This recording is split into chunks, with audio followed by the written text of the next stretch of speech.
तोरा नजर में हम इतना बुरा हो गइल बानी काजल? हाँ? एको खाली कांटेक्ट नहीं करो, तोरा लगे हाथ जोड़ जोड़ के कहतनी। हाँ? अब तो ते चल गई बड़ीस, जहाँ भी होकबे जैसे भी होकबे।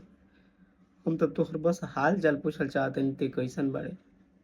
इतना मतलब नजर में हम गिर गइल बानी कि एको बार मतलब फोन भी करके चाहे जौन चीज से भी कांटेक्ट करके नहीं बता सकत कि मतलब हम कौन हालात में बनी, ना हालात में बनी, ठीक बनी।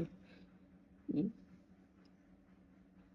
इतना स्थिति खराब भइला के बाद भी तो एको परसेंट हमारा बात के समझत नहीं कि इतना रोवत तनी तो ज्यादा इस जिंदगी पर रोई।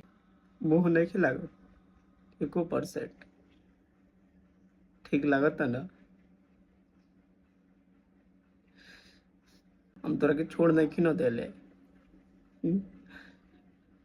अरे हर एगो पति के फर्ज होला कि अपना पत्नी के खराब समय में खड़ा होको, और हर एक पत्नी के भी फर्ज होला कि अपना पति के खराब समय में खड़ा होको।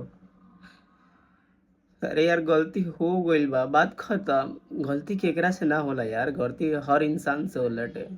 तोरो से हम ये समझ हम कि तोरा से एगो गलती छोट मोट हो गइल, बात खत्म यार। प्यार करेनी वही से इतना तड़पता नहीं, जान गइल इसका जवाब। हमू हवस के पुजारी रहती ना, तो जो जे तेरे ते गइल बारिस नु, वही तरह दूसरो एबार हमरा साथे रही, ठीक बा।